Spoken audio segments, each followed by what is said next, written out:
video, click twice to max. Nice. What's happening? What is good? Yo, good to see you, man. Likewise, my friend. I feel like it's been way too long. It has been a while. I It know. has been a while. What's up, Chris? Good to meet you. Sorry I missed that last Friday. I'm just like in a bunch of different directions right now, but I'm good winging it. Travis knows. We're gonna be good tonight. Travis. I don't know what happened to my music, man. I promised you music. I know. I was like, I'm gonna judge you if it's bad. So I was gonna do "Welcome to the Jungle," but I thought it'd be too intense. Bruh, you're all right, no comment. I'm gonna just leave Maybe it for like a good song. the SDR event we do, get them like a little bit more hyped up.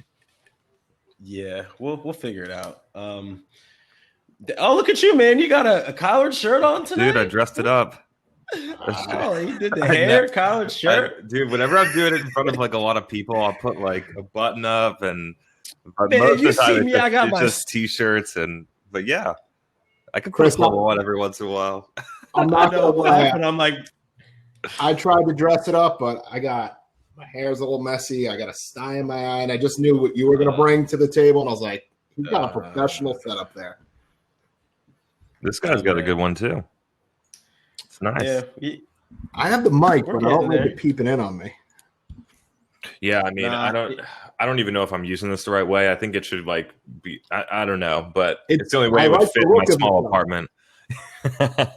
Nah, the looks, honestly, like microphone wise, like as long as you get something that works, like bro, I have interviews where my shit's like this, and I'm like, oh, bro, you gotta stop, you gotta like at least put it to the side a little bit, and it's cool. But I'm trying to figure out the bookshelf behind me here, and then like the Peloton, and I'm trying to find something to put in this like area for like background. You need a picture. You need art. Picture. Yeah, art. You see the art? You can see the art in the back here. Just a couple things. Oh yeah, I know you ain't. Did you paint those? I know you ain't paint those. Yeah, right. Yo, I would probably pay to see you paint something. Oh my gosh, it wouldn't be good. Oh, I respect the art. Can't do it though. Which one of you guys has a ring light on behind you right now? Who has a ring light? I do. Yeah, I always do. Kevin Mulroney. Travis looks like he's got one. I got a desk lamp that's pointed. Oh, I got a desk lamp and I upgraded. That's pointed. Yeah, So it's pointed behind the screen, so it's just hitting the reflection. So I'm just kind of like, but then the crappy part is if I turn this light on, then like it's blown out. That's too much. Mm-hmm. Yeah. So I'm like, it's good for now. All right, let's get everyone in here.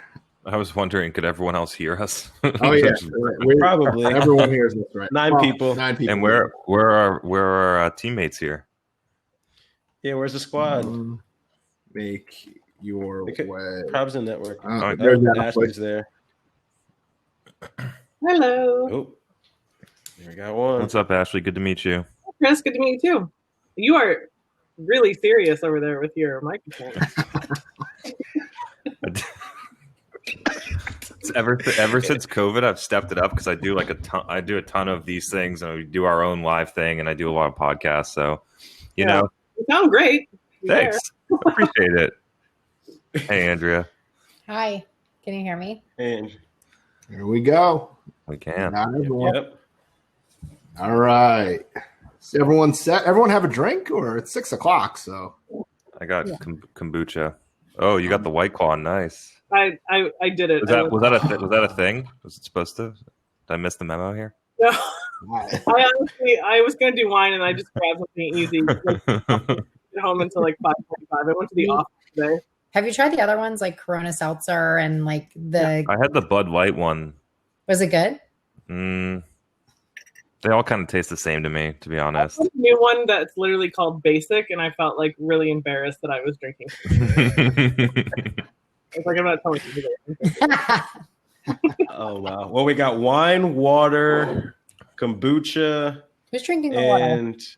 I got water too. Mezcal over here. Oh, and White Claw. Wine, White Claw, kombucha, and water. It's a good mix. Chris, do you want to kind of start? Yeah, I'm just waiting. We got people trickling in, so we'll kick it off though. But everyone out in the audience, thank you for coming to Building the Modern Revenue Team, revenue-driven marketing. in collaboration with the Addicted to Growth show. So if you haven't yet, you click the Expo group, or there have been links dropped around. Go check out Travis's and Kevin's podcast, Addicted to Growth. It's full of some super insightful information around all things revenue. So go check that out. But my name's Chris Gannon. I'm the founder of Captivate Talent, and we're here to basically drop some knowledge on anyone that's out there. We're going to be sharing some insights, some information, and we are going to open this panel up to a longer Q&A than normal. We have 3 seasoned marketing professionals that know their shit, and they're going to tell us how to make some money without any money. Right, Chris? Isn't that your tagline? Make money without money? I think I've commented on LinkedIn about that today. It helps to be a better marketer when you don't have a lot, because you got to be scrappy.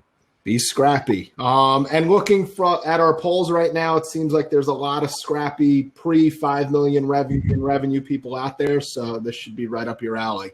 So our format tonight, Travis is going to lead us in a panel discussion, and then we're going to move it to a Q&A. If you see a button at the top of your screen that says share audio, do not hit that yet. But when we open it up to a Q&A, we want you to jump on screen and ask our panelists these questions directly. We want it to be interactive. We want them to see you, because it's really awkward to sit here and talk at a computer screen and know that there's 20, 30, 40 people sitting out there looking at you.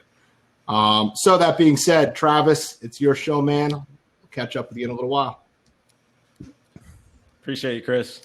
And thanks so much, everyone, for joining us tonight. I am super excited to have Chris, Andrea, and Ashley on. You know, we have 2 seasoned CMOs here, and also a CEO from a B2B revenue-driven agency. And I would definitely love to kind of just drop everything, right? Like, everybody can go look on your LinkedIns. They can see, you know, where you guys work and all that beautiful stuff. But I kind of want to dive right in and kind of jump off with how you guys are building your new playbooks. And I think that's something that, especially, you know, kind of what we kind of touched on just now, Chris, about not having money, and Andrea and Ashley, I'd love to kind of hear your takes and experience on building a revenue-driven marketing team without any funds, right? So who kind of wants to jump in and kind of take a stab at it first? I have funds now. I have funds now. So Chris, start. Maybe you before I can talk about when I didn't have funds, which is many a company. But so the question is how to get started with no funds. Yeah, so you're building a new playbook right now, right? Nothing. You just got a new role. You're building a new playbook from scratch. Like, what are you doing, Chris? I mean, it's interesting for me because, like, I'm building my company and doing it with my own money. So I'm being very, very conscious of that. And I've also done it for other companies that I've worked for. And the flip side, we also work with 18 SaaS companies that have a lot of money. And so we're kind of doing both different I have perspective on both different directions. For if you don't have any money, then the key is to focus on, you have time. So focus on organic and create content, I think, are the 2 places. So I think one of the key things that I want people to get out of this talk is that focus matters. Like, being really good in one strong channel is much better than doing 20 of them not very well, which I see a lot of companies do. And so if you have no money, 100% content marketing on LinkedIn. And if you have no money, I think we talked about this before, you know, that's a very, you know, that's a tough role to be in. And I would first question, why is marketing not getting money? So obviously you can be scrappy and there are hacks, but I find that the most rewarding jobs I've had have been when I'm in alignment with the CEO and the CFO about the value marketing can bring when we get money. So, you know, it's just you know, if I could get out on the street with a twirly sign and generate demand for businesses, I would fucking do it, but I can't. It actually costs money to make money. So I would just say you know, having to do that with no money is actually sort of a slap in the face from my perspective. And Ashley, I think we were talking about this, the CEOs who don't understand that is actually how it goes is, you know, I think it's a hard pill for them to swallow, but you know, you don't hire salespeople, and yes, they can generate their own demand by calling and making emails, but they fucking cost money too. So, it's not a free, Amen. it's not like a free like thing here that we're doing. We're building multi-million-dollar businesses, and it just doesn't happen with $0. I like you, Sorry, Andrea. too aggressive. I like it. I'm from New Jersey, great. so it's like hard for me to like. Let's go. Yeah. Well, thanks for setting the tone. Too many F words? I don't know. Not in my book. If anybody's offended, I guess they can try. I mean, I think the perception that there is no money for marketing if you're hiring a marketing leader is a false one to tail off of what Andrea is saying. So I think there's different levels of, understanding of what are we going to spend and where. So in the situations where I haven't really unlocked a marketing budget, that's what I do. It's the combining the focus with the alignment with the CEO. So I'll give an example. At a previous organization I was at, we really didn't have the money to do things. So I said, let's take a look at our lowest hanging fruit opportunity, which for us was actually going back to close lost accounts in Salesforce and marketing to them through BDR outreach. We did some really hyper targeted direct mail pieces and hyper personalized messaging. And in 4 weeks, it generated 5 million pipe. And that was that was focus on like 100 people that we went after. But you don't have to, blanket the world in order to drive some early needs to unlock more budget, right? So. It's a great point. Love that. And so focus matters, definitely. And so like one of the things that I'm curious about is like right now, right? Like one of the things I'm always curious to learn about are the bad habits, right? How do you knock a bad habit that so many marketers are in the swing of, and they continue to do year after year, campaign after campaign, but like nobody's telling them that they're doing a bad job. Like showing up and getting second place trophies over and over again, but nobody's telling them that they're doing a bad job. And one of the reasons why I love all of you so much is that you're not afraid to tell people when they're doing a bad job. So as a whole, kind of where would you say that marketers are going wrong and like some of the activities they need to stop doing? Because I think kind of to your points, you all don't really act from or even move in a sense of like, let's just work harder. You all are very strategic thinkers, and you think, what is the minimum amount of effort that I can do to drive the biggest amount of impact, because my time and resources are finite, right? And to grow like you said, Andrea, a multi-million-dollar business, it's going to cost money, it's going to cost resources, and it's going to cost an investment. So like, would love to kind of get all of your take on that. Well, I have a lot of opinions on this one. I know I just spoke, but I think that the number one thing that I see, and it's not in just this environment, it's in any environment, is a failure to really understand your buyer and an alignment to a revenue goal. Like so many marketers come in and they're just like, I'm going to start doing these things and pulling levers. And it's like, what might have worked at your last company isn't going to work here. And do you even understand the goal that you're marching towards and who you're talking to? This is because some marketers have to go tactical really fast. And there's a lot of value in let's take a breath and get aligned on who, where, when, and how before we start pushing buttons. Yeah. Take it away, Andrea. I totally agree. I mean, every business is nuanced, like certainly the way you generate demand and, 45-day sales cycle business targeting SMBs with a $2,000 ACV, much different than a, enterprise. So, certainly knowing how someone would respond to your demand, I think is critical. I would also say that I think one of the bad habits that marketers have today is like gating everything. I think everybody just needs to stop doing that, period. Like just get rid of the forms and even like drift with this conversational marketing. Like that also needs to go away in my perspective. People buy on their own terms, and it's not because a bot talked to you on the website either.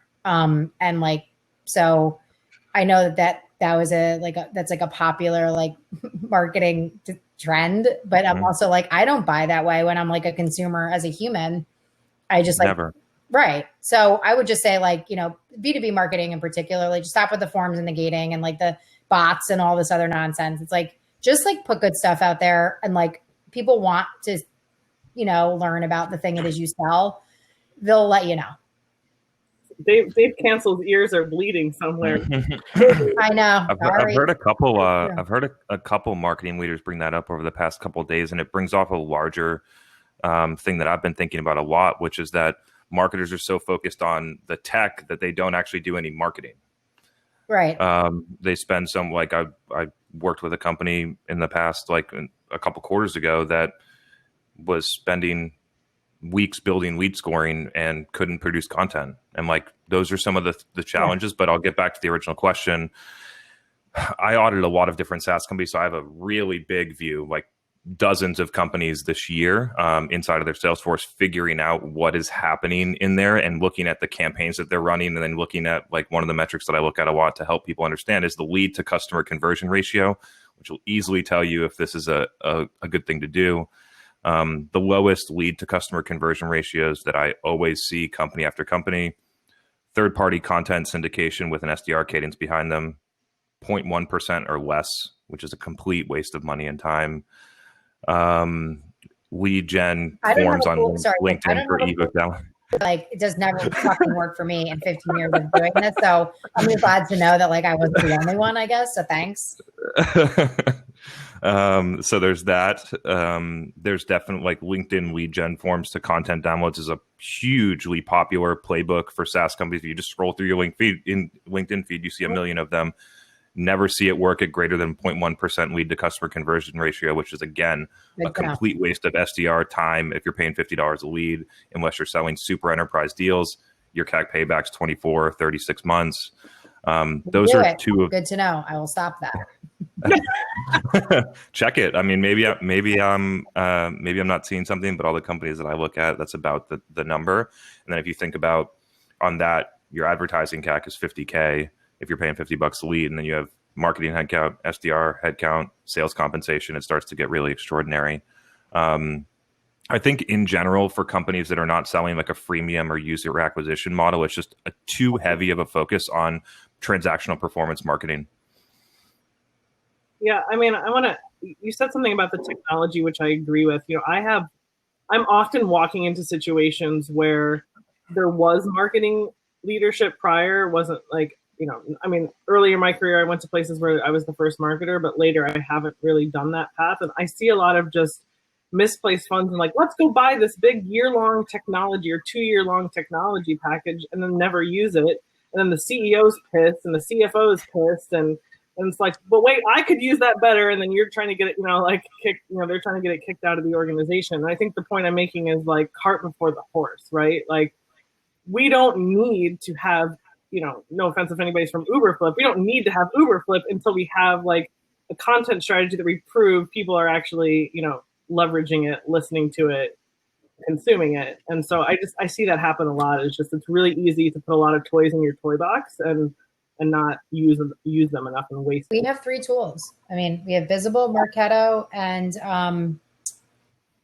Salesforce is obvious, but the other marketing tool we have, oh my God, I'm blanking on the. It'll come to you. We had alert, but we shut it off. So, we have like 2 tools.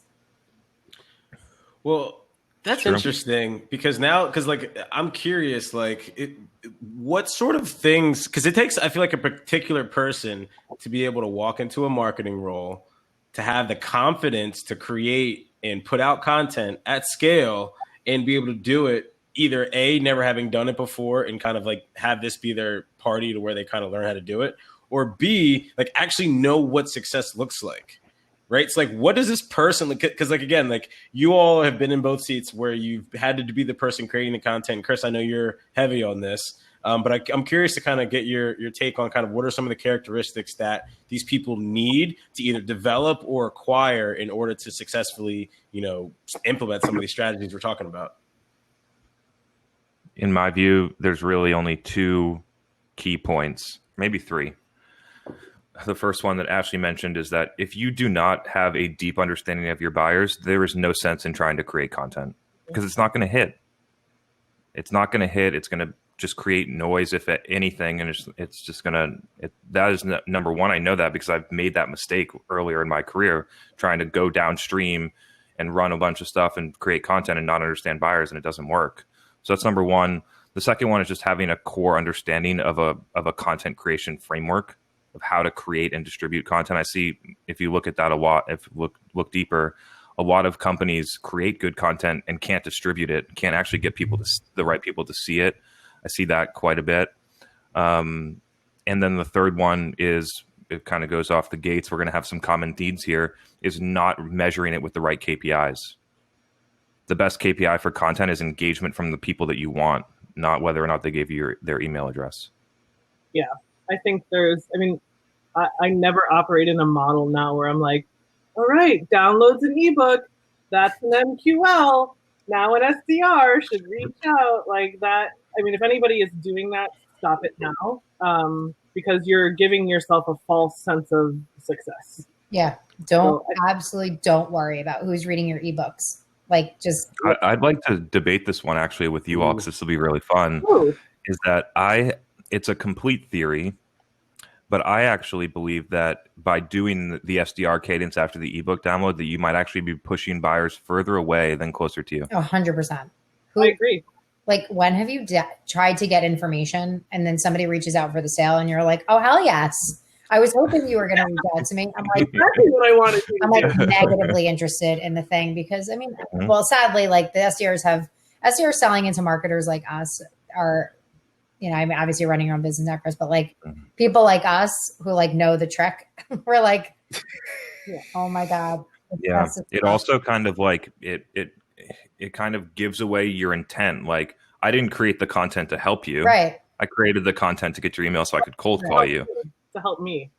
Yeah. And I'm like literally the worst. I like reply to all the SDRs. I'm like, please stop doing this. This is not the way I buy. But I think it's a valid point though, because a lot of times, again, to our earlier, like they don't know that they're doing this badly. Yeah, but Travis, this is a point I want to make. I put this on LinkedIn and I got a lot of flack from sales leaders because I said, like, do better. I don't buy this way. And I said, do better. And I got like ripped. I got like 1,000 comments of like people being like, you know, stop shitting on the sales profession. And like, no, I'll bring that person on the podcast tonight and be like, hey, let's talk. Yes. I got like hate mail about like what I was doing to sales. And I'm like, first of all, I'm telling you, this is not the way I buy. I don't, I'm sorry that that's the way you sell, but like, please do something different. Like anyway, sorry. The number one objection to this will be that, oh, you're a CMO and you know the tricks, but this is across all buyers. Human being buys it's across all buyers. Like, figure out a different way. No. The thing that I wanted to add, just in terms of some mistakes I see being made in the content strategy or lack thereof, is filter. So listen to current customers and what they're doing right, and leveraging that back into your content. Like, so many of us sit on a gold mine of people who literally use the product to tell us the good, the bad, and the ugly. And we're just kind of like, we get so focused on like, oh, good, I got to go get new logos, and like breeze past like the actual use case from our customer base. And they're the ones that, you know, we've had success with. So that's another just misstep that I've made it before. You know, I've learned the lesson the hard way. Yeah. And like, probably the last thing I'll say about this is, you know, frankly, like every sales and marketing leader on the planet can't do anything with like content if the product sucks, because the thing that creates the flywheel is actually the product just being good. So like, I do think that content is important and helpful and useful to educate people on like what it is we do. But if you're working for a company where like the thing isn't a painkiller, or like the customer's NPS is a negative, like the content's not going to do shit either. So, you know, I don't know, check the product and say like, is this a thing people like actually want to buy? Because marketing needs to start there, because marketing gets a lot of flack for like, you know, not being able to like generate more like, you know, demand. And I'm like, well, the product sucks. So they're not telling anybody about it. There's no word of mouth whatsoever. So like, what kind of content can I write to combat a terrible product? So I had to learn that late in my career too. But like, you know, if you're a marketer, like you need to really make sure that the NPS is high, one, before you take the job, or two, if they're debating you on like your ability to generate demand, like I would go say like, well, what's the NPS? I love that. And I think it would be an interesting time. I have obviously a bunch of different questions that we can go into, but I want to see if there's anyone out there that has a question that they want to ask one of you. kind of switch things up a little bit. Let's see if there's any. Give me 1 second. So I'm just looking down the polls real quick. So you have a few people that have questions ready. If you have questions, go ahead and drop them in the chat. And then it looks like we've got a good mix of people from a revenue perspective. We've got 5 people that are anywhere from $1 million to $5 million in revenue. We've got a few people that are pre-revenue, a few that are 10 to 30 million in revenue. And then we got a lone soul at that 30 plus mil revenue mark. Exciting. And then we have majority marketing leaders and sales leaders in here, a few VCs, sales marketing contributor, and then a few others. So just to give you everyone like a breakdown of like who's in the room. Let's jump back in, see if anyone asked a question. If not, I got one. Is that how Hopin works? Just to be clear, like, I don't know about all these new technologies. I told you use 2 tools. How does it work if somebody wants to ask a question? They can like chat it, or what do they do? Like hit a button and like get on camera? Well, Chris is going to show us. And Chris is going to show us. With these newfangled things. Hit that blue button up top, but I actually had a question. So I'll ask the first question. And Chris, you talked about creating a framework for content distribution. And I see your stuff on LinkedIn all the time. So you create this beautiful content. What's the best and most effective way to distribute it? You know, be typical like B2B, early stage company, trying to get your brand out there, trying to get your content in front of people. There are a lot of distribution channels that can work, and it really depends on framing the content for the channel. And so, like, I love sending long form video through email. It works super well. If that person's on a desktop computer and they click through, it can work. I love running case studies on Facebook. I love putting short form videos on LinkedIn. I obviously use long form video on YouTube and long form audio on podcast. So I don't think that there's a specific distribution channel. Like I take the same piece of content and put it across 5 channels, but I just adjust the content based on either how it's formatted or whatever for that channel. All right. Awesome. I think for a lot of people listening, especially if you're on the earlier side and you have money, distributing content through paid channels has worked really well for me at companies sub 5 million in revenue. I like it. And wait, Travis, there's a question in here in the chat that looks like Andrew's trying to answer. And I think somebody else just pinged me this question. How do you talk to the C-suite? And I'm going to jump off for that one and let you enjoy that one, guys. So then do I just let the person come on, ask the question? If they hit share audio, they'll pop up and I'll let them on for you. But otherwise, okay. So cool. So Karina, I'm going to bring you on to ask this question. Give me 1 second. Oh, yeah, the stress for the participants. It's all good. They showed up here. They're about that life. I'm not. We don't feel sorry for you. Hi. How's it going, guys? Hey, Karina. How's it going? Good to see you again, Karina. Good to see you. So Chris is definitely familiar with this question. A lot of people in this seat who aren't the CMO, right, or who aren't sitting at the top with the C is like, whether you're in sales or marketing, you know that we need to stop focusing on, how many leads we're getting and just lead volume and all these different technologies, but not focusing on the customer and not focusing on how are we sitting from a revenue, how is the business doing, and how is marketing helping that. But it's kind of like, we know that, right? Sales and marketing, there's a handful of us that are like, yes, we're on board with that. I want to stop running like lead gen campaigns just to get this. But either my CMO is like, no, my bonus comes from the MQLs. Don't even talk. It's like, first of all, what job is that? That is a treat. I've never been bonus on a fucking MQL. Like, I love that job. Right. You would be surprised. What a job. So, yeah. And then, or it's like, from a sales perspective, the CMO is like, yes, on board, but the sales is like, what do you mean? Where are the leads? Yeah. Where are my leads? Like, we went from 1,000 a month to like 25, and you're like, but, so I think trying to align from the top down, because really here, like, top is still, we need to survive, or we need these for the board deck or whatever. How do we, if you are the CMO, right? Or if you are somebody in the C-level suite, like how do you change the perspective of the whole company? I mean, I'll start by saying that I'm at a point in my career where I'm getting aligned on those metrics before I'm signing an offer. Yeah, 100. Yeah, For sure. Because I'm just, I've been in way too many situations where I'm like, but I thought this was what we agreed on. And then you're getting beat up because, somebody somewhere changed their mind on what the goalpost looks like. And that's really frustrating. And there's sometimes when you're just not going to kind of convince them otherwise. So I think you said it. To me, it's goal alignment. Yeah. And if you're on board with how those goals are, what those goals are, and I think it's an easier conversation to educate on, okay, here's how I think we can meet the goal, and getting kind of mutual back and forth on where do we think where should we focus to meet this goal. Yeah. And if the person that's hiring you can answer that, then that's a big red flag. Yeah.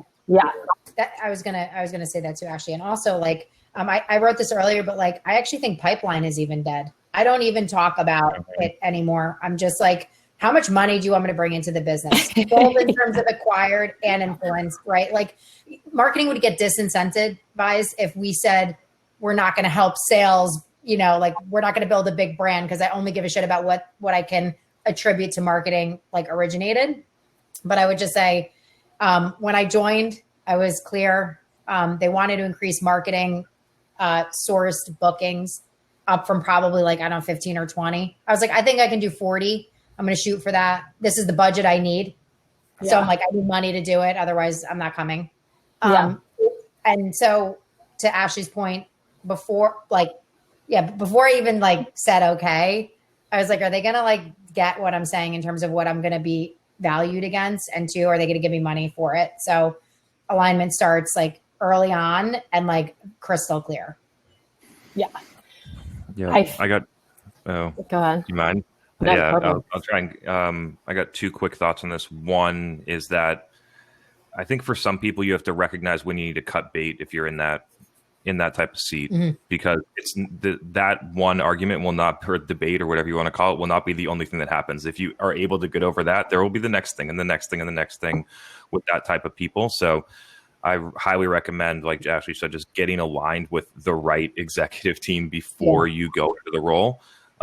Conversely, I help a lot of marketing leaders make this case to the head of sales and the CEO or whoever else. And tactically, the best way that I found to do it, which comes back to the lead to customer conversion ratio and things like that, is looking at the data, breaking it down by conversion point inside of Salesforce and showing them revenue. Yeah. And when you show them revenue, what they're going to see is, most of our revenue is coming through organic and direct traffic, last touch attribution through a demo request form. Yeah. Who would have thought? And then and then you're like, but we only get 30 leads a month here, and most of our revenue is coming. So what if we just move the bar from 30 to 65? What would that have an impact on our revenue instead of creating thousands of leads over here that don't close? Right. And so when you can frame it up like that, it helps people understand that lead volume might not be the best metric. I found that very black and white, and then that solves all leads, pipeline, all that stuff goes out of the line of thinking when you can just be like, I said I'm going to generate $1 million this quarter. Are we good? And if we can tie that to marketing, they really don't give a shit. I don't know. They have this weird thing. I use pipeline for our leading indicators because I'm, I have to know how much we have in play to hit the revenue number, but I don't really talk about it with the CEO. He's like, can you get me $1 million this quarter? I'm like, sure. He's like, okay. And and so do you share that dollar with sales? It's together. When I'm an input. I'm 40% of revenue. I'm bookings. It's not revenue. It's new logo acquisition. It's a different number entirely, but I'm going to do $1 million in bookings, and sales is going to do $4 million in bookings. And that's because he has 50 people and we've allocated the spend that way. So he says to me, Andrea, David Weiner, who's our VP of sales, are you good? Are you going to get me $1 million? I'm like, I'm good. Are you going to get the 4? And we go to the CEO and we're like, yeah, we're going to hit the number. Yeah. So. Totally. And you don't feel like you guys have to fight over, the attribution of those things. No, I mean, we need to know, because ultimately, you want to be able to attribute the spends and the book, like how much did it cost marketing to get the money in the building and how much did it cost sales to get the money in the building? And you want to know the efficiency. By the way, if it's cheaper for an SDR to get the money, then I want the money going there. I'm a shareholder. I don't want the marketing dollars, but I know for sure I'm only probably 20% of the demand I can generate. So the CEO is actually like, even though it's probably cheaper over here, do more over here. So, those are the kinds of discussions you should be aligning on, not like who did what. Yeah, totally. I also just want to add, which is probably a funny thing for revenue marketing discussion, but sometimes there are vanity metrics that you just really have to be aware of. That sometimes doing these things like winning an award, getting an article in a top publication that your readers read. I mean, it all depends on what your CEO or whoever the guy or gal in charge deems as important. That can almost like buy you some political capital to be able to do other things. It's just the point is that there's not always just like it's a dollar in, dollar out, and some other things that really are important, especially like if you're going through a fundraising activity or really just trying to break into a new market where awareness is low. There are other community building, like Ash, and totally. I know I go like psychotically talking about the revenue, but like you're right. There's a lot we do that I'm not always like, oh, I did this thing and it made me this dollar. But I know collectively, like you make bets on some of those areas you're talking about. Right, and that's just like, and it's also like a conversation that is like a losing one. So if you're being questioned on like, well, how many leads did this article get us? Like, forget it. Yeah. I don't even know, and I quit. I don't care. Oh, Andrea is out here. Love it. Yeah. She is out here. I love it. Well, Karina, thanks so much for coming on. I hope they answered your question. Yeah. Bye, guys. Bye. Yeah. So next up we have, I guess, let me look in here real quick. So apparently Kevin got his question answered. So that's a check. Someone asked about gated content. Chris, no. Zero gated content in revenue-driven activities. No gating your content. All humans in this crowd. If you hear one thing from us tonight, do not gate your content. But up next, you haven't figured out how to track and retarget those people and get them back to talking to you, then you have bigger problems than what form looks like. We'll set up a walking meeting. The key, though, I think this will be interesting because we should talk about this. The reason they do it is so they can put people in email nurtures. Yeah. And so they can drop cookies so they can claim attribution in the future. But wait, Chris, isn't all the money in the list? Isn't that what they all say? The money's in the list. Right? Is it? I'm just trying to poke fun at it real quick, but it's just like I don't need someone's email to be able to get to them. Yeah, Chris said get me them Glengarry leads. Oh man! All right, so we're bringing on Billy real quick.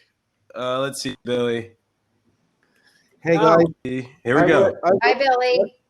I work with Ashley at piano, so I got a curved ball for her. Oh man! No, I'm about to put you on blast. I'm gonna mute. I'm not even at my 90 days yet. Is it about your compensation? Do you report to her? This is awesome. No, I'm in the sales team, so I'm in the coal face. I'm trying to make the magic work, right? So the question is how do we align, with the CMO to make their job easier, right? And for us and for the company when there's other we're a matrix type of organization. Everyone is now. So what do we need to do to make, your jobs easier? Because that way we all win. We're a team at the end of the day, right? As opposed to talking to the bosses. The bosses out there in the cloud, but we're in the coalface. We're the ones talking to the customers, positioning and trying to align the messaging. What do we need to do to make your jobs easier? Stop asking for SDRs. No, I'm just joking. Honestly, you kind of said it in your question, which is really being reciprocal and bringing back market insights. I think that's an overlooked thing that sales and marketing teams don't often do. And like I was saying earlier with content development or any campaign development, understanding the buyer and the customer and the challenges that sales faces in the market is what helps guide me on where I should be focusing the time, the messaging, and the money. So that's my number one ask to, on the ground commercial facing teams. Yeah. No, One of go ahead. no, Chris, go ahead. Sorry. I was going to say one of the best things that when I was a marketer in 2016 that sales reps did for me was they took me. It was a field-based sales organization. We were selling to hospitals, and I went on field rides with almost every rep.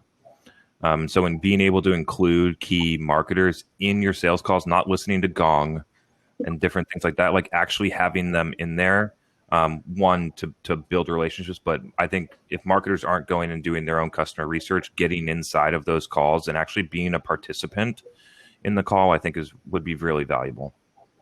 Yeah, and I would say I do my own research. I do listen to Gong. I actually talk to close lost customers directly. I offer them a nonsense Starbucks gift card. You'd be surprised how many people you get on the phone with a Starbucks gift card.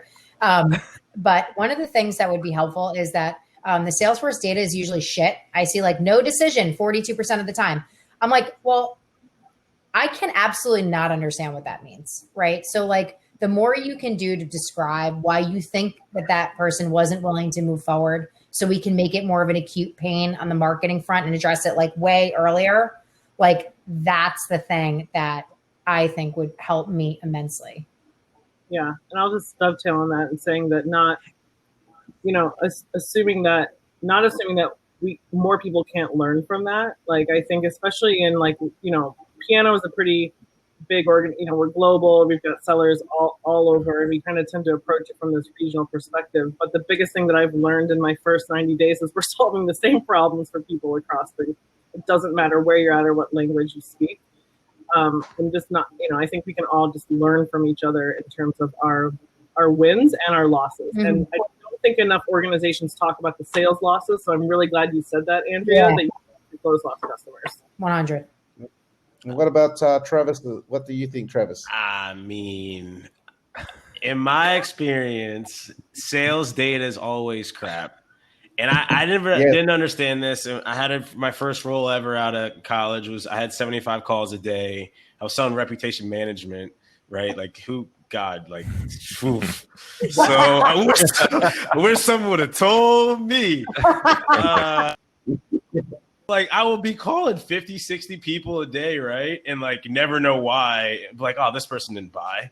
And then I'd be like, yo, how come y'all didn't tell me not to call this mother hutcher back? Like I'm wasting my time. And so seeing that consistently time after time, it wasn't just that like high volume. It was even big enterprise level tech startups, right? I'm like, yo, y'all lost a $200,000 district deal.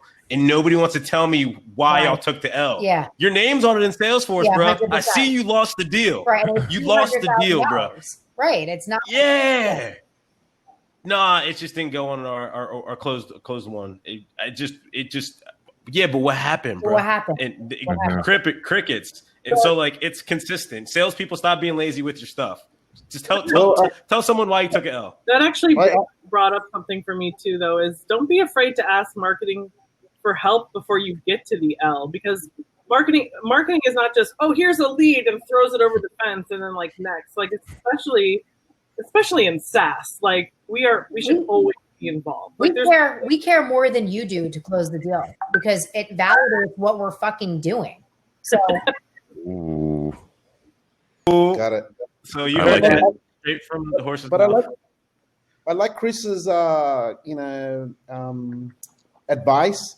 I think we all need to always work, especially me, always in keeping the data clean and up to date on whatever CRM that we're using. But I love Chris's example, similar to that film, Training Day, getting in the field. So Ashley, I like that. I'll invite you at one of our calls at some stage, and feel free to listen in. I'll be on an airplane, Billy. I need to get the hell out of here. Yeah, well, come over to Europe. Come over to Barcelona. Nice. Oh, that sounds lovely. Well, appreciate the question, Billy. Appreciate you for hopping on. Thanks, guys. Good to see you, Billy. This is awesome. Thank you, guys. You got it. Thanks. And I'm going to turn it over to Kevin because I got to use the little men's room. So go ahead, Kev. Ask your question. Yo, Trev, my FOMO's been super high for the last 54 minutes, man. It's okay. So go ahead and ask that question. I've been dying to jump in. All right. So I don't want to make this into a where do SDRs report into question. So I just preface, I'm not going there. But like Chris, I know you and I've spoken. You've said you've called, you followed up on leads. You've done the SDR job. You call, you call in the close loss. What role does marketing really play within voice of the customer, and how does, like, who's responsible for that? I guess, like, is there an SDR function of marketing that should be constantly calling on leads and talking to customers? Like, how do you make it embedded in your normal process? The way that I see it is the CMO owns voice of the customer. Other companies have made it more complicated with the chief customer officer, but where I come from, the CMO owns demand and product and owns voice of the customer. Damn, I need to get paid more then. Right? Like, sure, I'll own that. How much more do I get? Wait, sorry, I own product now? You're welcome. Yeah, Chris just promoted you guys. That's amazing. So the question was about how SDRs are involved.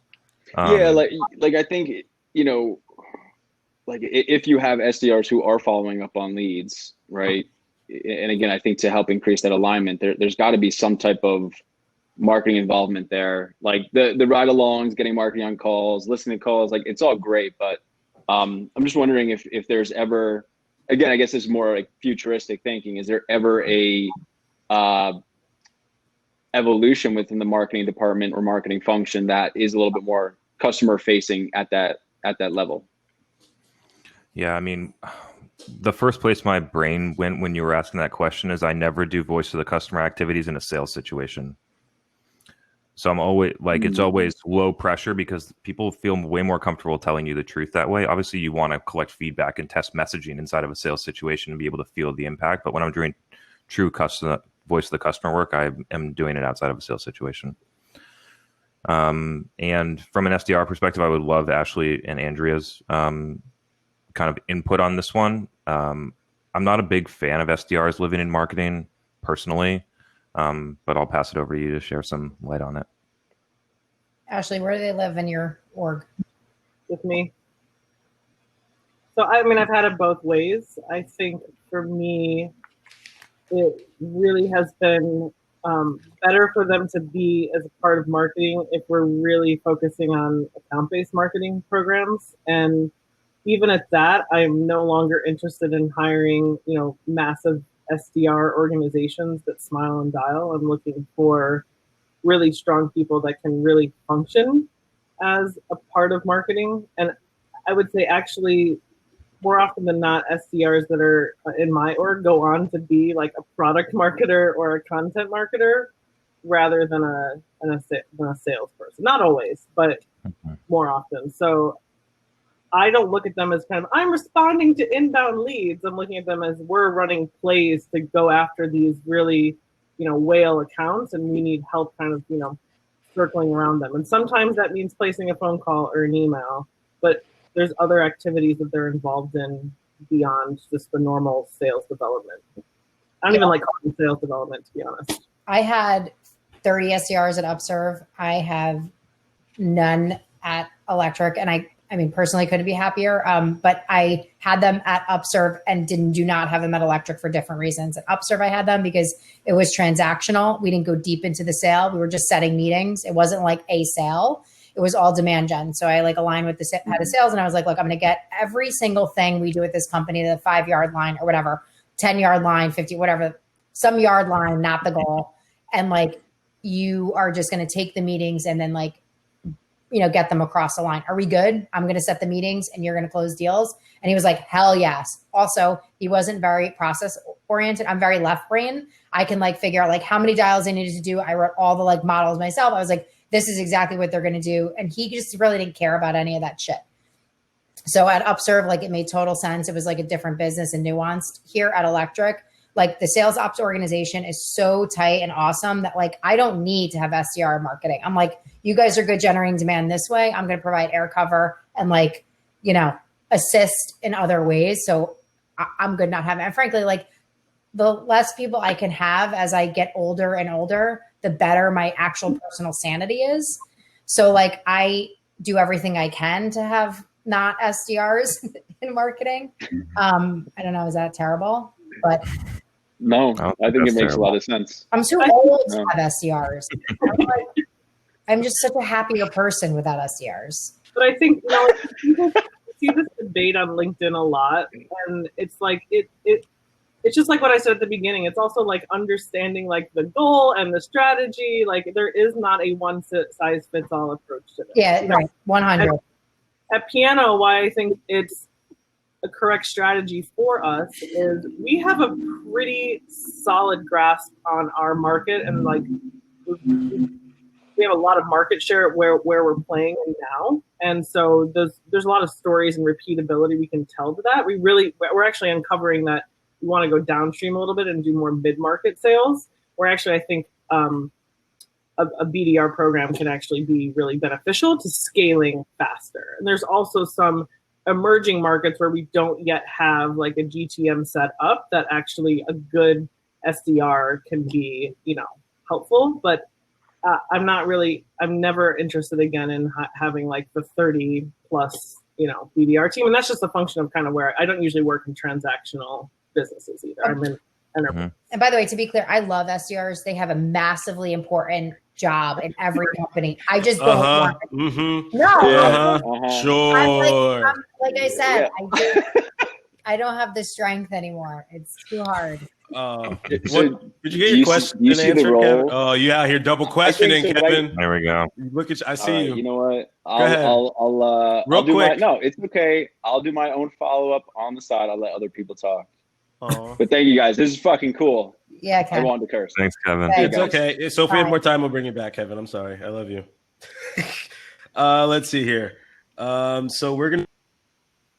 Yes. Oh. Hey, Andrea, how are you? How are you? My God, beat me to it. I'm good. We worked together for a long time, Andrea and I. Signpost. Yeah, and indeed. So I'm coming at it from the operations side. So I guess a two-part question. The first is, do you have dedicated marketing ops? And if not, how do you work with sales operations to make sure there's cohesiveness in terms of the full buyer journey from marketing through the full sales cycle? I can start. We have marketing ops at Piano. To be clear, I joined June 1st, and I had a team of 0, and now I have a team of 5. And marketing ops was actually one of my early hires. And for me, Piano was a more mature organization that kind of had never really put a focus on the value of ops. We actually don't have sales ops. That is the role we're currently sourcing for. But I think marketing ops and sales ops should be joined at the hip. And I think ops is also defined differently, like the state of the company and what's needed. So I think there's a little bit of a misconception of like what marketing ops does, and you got to be careful about who you hire for that role, when you hire for that role, and what things they kind of focus on in their first 6 to 12 months. Would you eventually see them in more of like a revenue operation, like actually seeing that operations org split out once there is a sales operations function there? Me personally, I've never had ops as like a separate role. Usually I just have it as a function within marketing, as well as sales has that function there. I know there's organizations that run that way. I don't foresee myself in an organization that's large enough to kind of call for that broken out structure, but that's just my experience. Yeah, I and Chris, you work with like a bunch of companies. I could just talk to the ones that I've been a part of.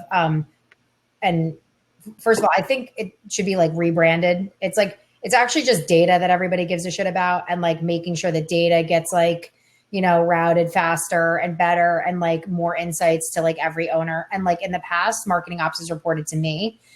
We have a 5-star sales operations team at Electric, and I've asked to make that revenue operations so that the marketing data, sales data, and customer success data are centrally owned by one really smart team. So I don't want anything to do with marketing ops. I've owned it probably like Ashley in the past, because we're like, we need shit done and we need it fast, and we're capable human beings who like can wield it and like know what data we need. But when you have a really good operations team, I do think it should be centralized, and like that we're moving towards that at Electric. But I think the thing that everybody needs from ops is just faster, better data, and like moving. I mean, again, like ops owns like nurtures and other like things, but I think the thing that we fall down on is just like good data, and one place to own it all, I think is just a good. And I think right now it falls under the sales leader, but I think maybe it even goes under like CFO or COO, because they're an objective party that doesn't care. And they're like, this is the best, this is the data the business needs. I would never call a CFO an objective party. That doesn't. You're 100%. No, I see that because it triggered a thought that I used to work in an organization where the RevOps function rolled up under the CFO directly. And I actually found it, maybe it was the people, I found it to be a disaster. Yeah. Because there was so much kind of control and like also just like constant looking under the hood without like an understanding of the full view of what this data meant. And so it actually caused a lot of stress to myself and the sales leader because constantly like digging in. Like you are 100 on that. I am not. I'm just thinking like in an ideal world where you don't have to deal with that stuff, right? Like one central place for data feels like the right thing. But I know there's a lot of politics and like people who don't know what they're doing and like control. So it's hard to be centralized. And I want to hear from Chris. That's interesting because right now in my work, marketing ops is a lot less focused on data, is literally focused on like ops cleanup because we haven't had like somebody really managing the system and the tools. And so everything's kind of a fucking mess.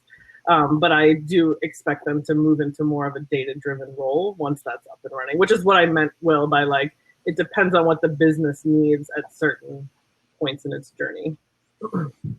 To make it simple, from like what I see for the most part is sub 15 million. You don't usually have that function, at least in the ones that I look at. In the 20 to 50 range, you start having a marketing ops and sales ops. And what I'm seeing is above 50 million in revenue starting to have more of like a rev ops function across multiple, or that goes across all. Isn't this horrifying? Every fucking thing we do is based on data and things working efficiently. And we're talking about a $15 million business not allocating enough resources to making sure that operators get what they need whenever they need it. I'm like, what world? Like, why would we not prioritize this as the first hire? I advise a lot of CEOs building companies in the city, and they're like, what's your first hire? I'm like, operations. They're like, that sounds crazy. And it doesn't sound good. Yeah.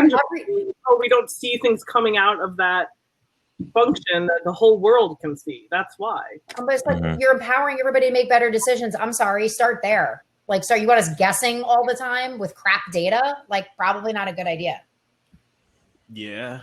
I mean, that sounds smart to me. I feel like a lot of times when you think about it from a practical standpoint of like, hey, we have a lot of information that we're processing and like asking our people to look at every day. Like, does it look nice? Is it helpful? And I think one of the things that I'm just chiming in real quick, and then William, I hope this answers your question, but like at the end of the day, from a sales perspective, everything you do in a CRM like any of that stuff behind the scenes, all that shit matters. Yeah. Like the more efficient you can be as a sales rep, the easier everything goes. Like literally what Ashley is describing right now, just to paint a picture for everyone, there was money generated by a company and it was generated in such a way that the data literally broke once it got to the next stage. And now they have to go back and figure out why it broke, where it broke, and make sure that it can continue to run smoothly. And they have to hire people to clean that up, not set it up right. They got to clean it up and then set it up, which is usually like a 12 to probably 18-month process. One of the major things that I see for people that want to get into marketing ops is having a true understanding of both marketing and how buyers buy. I think if you don't have that basic foundation, you start getting into things like you use attribution tools and you report on things that don't make sense, and different things like that. So it's tough because like it's a very technical role, and so it's almost a completely different skill set in marketing than marketing in some ways. But I think it's a really important foundation for people to set themselves apart in marketing ops is really understanding marketing. This was super helpful, and I love the plug for operations being hired earlier. Yeah.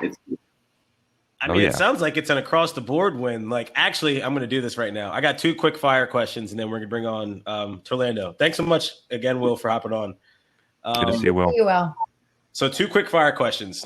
if Chris were to pull a random sponsor, I'm Chick-fil-A plugging right now because Lauren brought me food. If you three had to have a food sponsor for an event like this, who would you pick? Like, who would you have deliver you food right now? I know.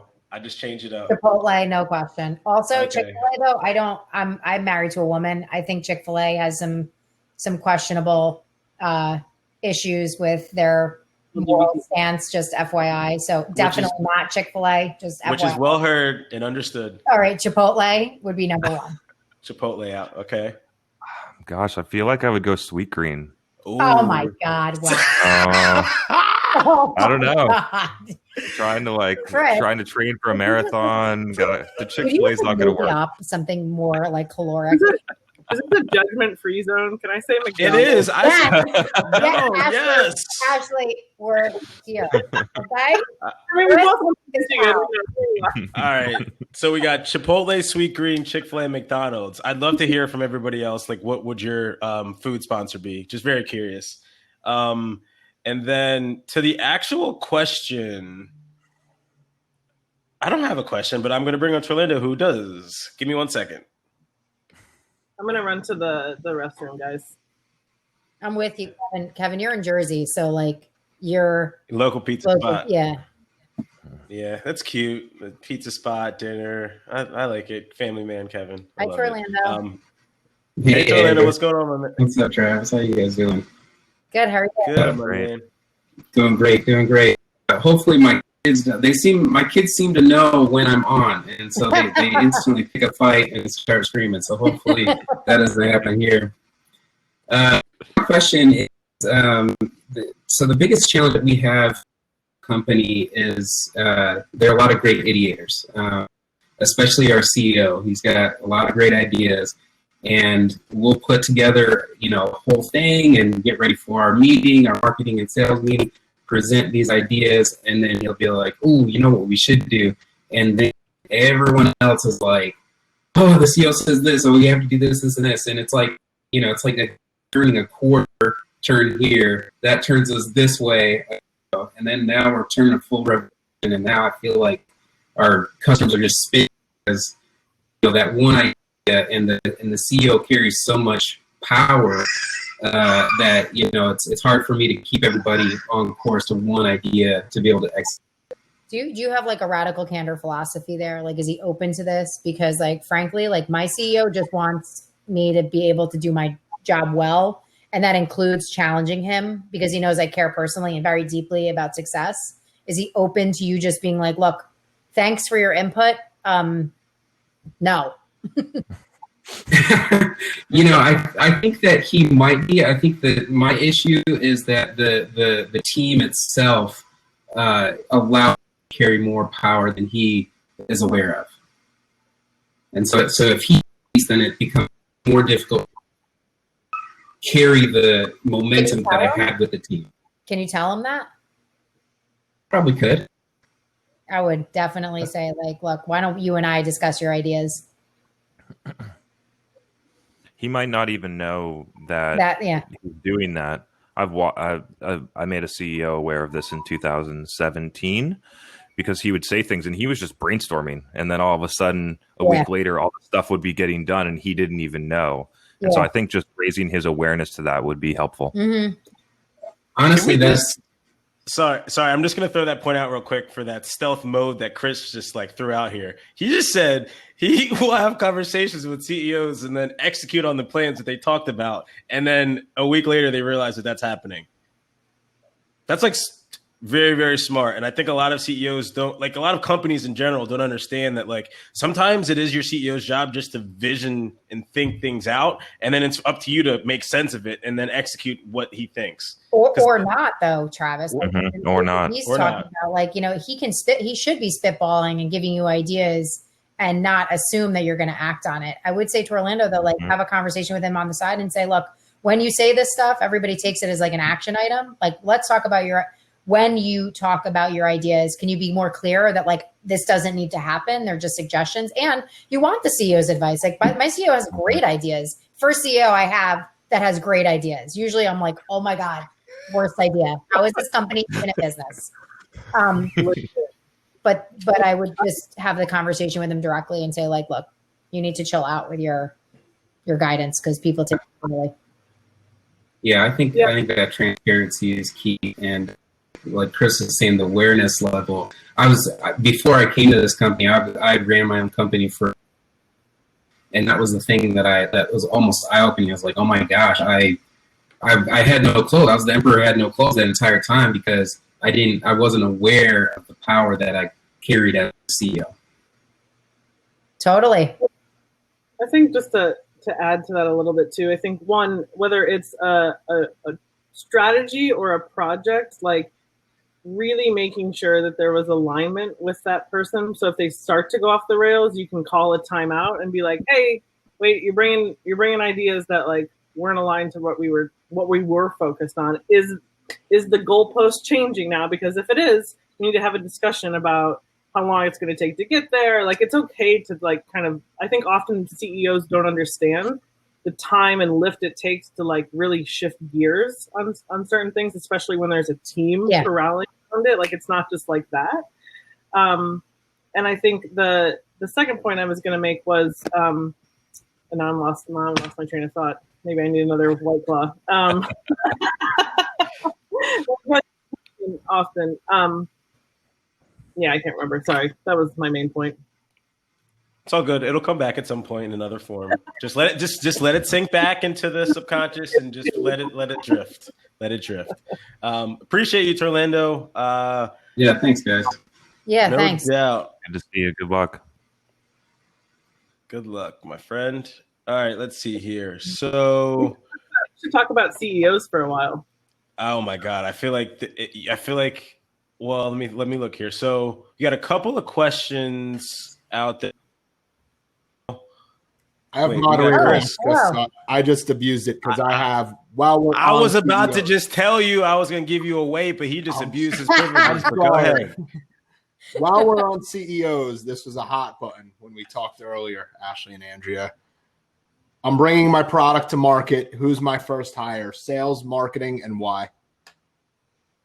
Depends what product. Or ops. Is it a searched thing? My product is B2B, SaaS, enterprise level. Is it a search thing? Yeah, you could search it. So am I bringing on the VP of sales or VP of marketing or neither?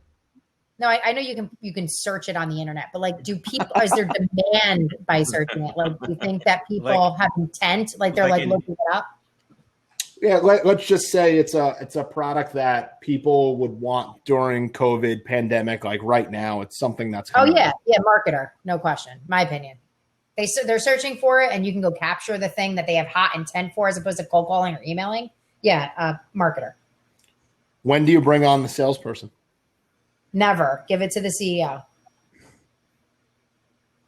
They're the best closers. Drops the mic, goes gets another glass of wine. Well, you're a small company. You're right. You're just debating which hire to make. I would say marketer and give the deals to the CEO. Obviously, you salespeople after. We see sales more than not.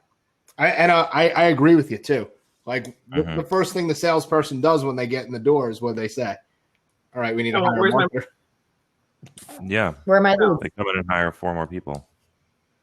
Exactly. Yeah, obviously there's a lot of factors based on, where the product is at and the company and the targets and all that stuff. But yeah, I feel like people should be like crying uncle inside the organization of like, I can't handle all of the leads coming my way, then we need to hire sales. And often it's backwards because they think sales can just go and like hard nose it and just like, get the deals done. But they always want marketing support. But I think there's an important point in this discussion is really what type of marketer and what level you're hiring at is also important to just marketing or not. Because that's a big misstep that I've seen companies make. I'm sure we all have. The budget, right? Oh. Well, right. and also I was going to say one more thing to add. It sounds like this needs to be a thinker. Like this person you're talking about, this isn't like your first, hey, you majored in marketing, you graduated college, like now go run this, right? This is like a thinker, right? Yeah. Because I feel like that happens a lot. Like I've had so many stories of people being like, oh, I hired this I have a girl who does social media, or I have someone who does like Instagram pictures for us. And I'm like, oh, do you? And you want to grow this into $1 million company. Okay. So, yeah, sorry. I feel like, Chris, you're about to jump in. Yeah, I mean, I agree with Ashley and just kind of want to riff on it for a minute. And so, like, I think you're at that point, you're looking for like the demand gen manager that is stuck in their career but has the skills but doesn't necessarily have the leadership skills. If you go and hire the VP of marketing, most of the time they're not going to be able to get anything done. They're going to need a team. They're going to need a huge budget. They're going to all these different things. So I think you're looking for someone that has got something to prove and is potentially stuck in their role. That was me 5 years ago, to be honest. Some company took a chance on me. Huh? That was you you took a chance on somebody, or somebody took a chance on you? Somebody took a chance on me. Okay. Yeah. Awesome. Thank you, guys. Love it. No, I have been in. Oh, bye, Chris. I was gonna be like, all right, well, he didn't even wind down. He just hopped out. I've been in, sub 5 million companies to, 100 million I've been acquired by Oracle twice. Like I've ran the gamut, and I see more mistakes being made on the hiring at kind of that 5 million mark and under. Because here's what I see. CEO gets a taste of success. And I'm not saying it's not difficult to get a company to 5 million, but in my opinion, the build from 5 to 25 is a lot harder than 0 to 5. And they kind of like, oh yeah, well now I'm ready for that CMO. And I want that person that's done the exits before, but I want them to function like the marketing manager, the social media manager next to me. And it's like, but that's not how this works. And if you're going to step into the big leagues and hire big league people, then you have to have a little bit of patience, trust, and listening to their ideas. And that is just, I'm starting to get heated because there's just been one situation where I'm like, what the fuck happened here? Like, you hired me saying you wanted this, and now you're not trusting me, you're not listening to me, and we're not aligned. So I've talked to so many marketers who've just experienced this over and over. It's really rampant in these like co-founder CEO companies, and not knocking any co-founder CEOs out there, but it is a blind spot, I think, for them. Yeah. Hold up, but how do we put this on a billboard? I have no data to back this up. But my sense is that most CEOs come from either a finance or a sales background. Why aren't there more CEOs that come from a marketing background in your view? It's interesting. Because we're so abused by the time we want to go start our own company. We're like, oh, fuck it. I'm just going to retire being a teacher. I will second that. Where I'm like, haven't had the ranks as a marketer, but just from a general perspective, I'm like, no, that sounds exactly right. Like, I would rather teach someone how to do this stuff than like do what you're asking me about to be doing. I think it's a slog being a marketer, honestly. Like, I think it's really tough. It takes a very special place finally in your career to find a CEO who is like mature enough to understand like the value of marketing for you to be able to like articulate what you're doing. I'm going to be 40 in a couple months. And I'm like, I finally just got to the stage in my career where like, one, I stopped like caring so much about, like justifying like my value and worth and all this other stuff. But like, it took me almost 20 years to get to that point, and I'm tired. So I'm like going to start a company now where like, it just, it took a lot out of me, I think. So I don't know. I feel more. I agree with that. It took me a lot of, bumps and bruises to really settle with the CEO, which I have now, who's wonderful and amazing, and he understands marketing, and he kind of, I get a lot of autonomy, but he also offers his opinions where they're valid, and they're always like really good things. I'm like, just learn something. Yeah. And that's a little bit of trial and error, but I like you, Andrew. I've got to a point too where I'm like, I'm constantly reminding my team, we're not saving lives, we're selling software. Right. 100. Everything has to be this big, dramatic thing about when somebody fucked up the title in a blog post Right. or said it. Who cares? Who cares? Nobody saw that. We have 100 followers. Right. Oh. I say that because I feel like some of these early stage, especially new CEOs, like make a mountain out of a molehill constantly about things, and you're like, we're literally having a conversation about the fact that like 5 less visitors came to the website yesterday than today, and not bigger picture stuff. 100. Wait, so Ash, I'm gonna ask this question again now. So yeah, I'm making a billboard. It's about to go up in Times Square, right? All the CEOs and co-founders are gonna be walking through there in a couple of weeks. I'm gonna have this big convention for like what not to do as a co-founder, right? I'm just gonna throw it. It's gonna be lit. What are you putting on that billboard? Quit. I quit. Quit. Get an executive coach. Oh, wait. So actually, this is super interesting, and I'd love to jam on this for like a minute or so. But like, executive coach, where do they do that at? Who? Where do you get that? All these co-founders, right? Like, they're running out crazy, doing all like. Where do they have time to go find an executive coach? I mean, Liz said she can help in the chat. I'm just trying to be that guy because most CEOs, like, that's like the last thing they think about. They're like, oh, you're going to ask me to spend X amount of dollars to work on myself to make my company. Yes. Yeah. I am. Yeah. Oh, I think there's usually, if they hire a mature executive team around them, there's usually somebody that's willing to step up and say something about it. I think the biggest difference is, are they willing to do it? And I'm not shitting on co-founder CEOs, but I think there's the ones that are kind of willing to be like, hey, I could learn from this because I haven't done this before. And then there's others that are like, no, I know the know-it-all attitude. And those people can read the quit billboard as far as I'm concerned. Yeah, but, I think nobody knows. Like I've had 3 executive coaches in my career. Nobody knows everything. We all fuck up. Like, but it's our ability to recognize that we might be doing something that's alienating people, or we could do something better. Like Chris's example about like the CEO who didn't know he was like sending his team into, cycles without realizing it. I think somebody somewhere along the line has to be willing to step up and bring awareness. Yeah, I think when you're joining a team, especially at the executive level, look at the caliber of executives that CEO has hired around him. I think this is where my current CEO, Ryan Dennehy, has done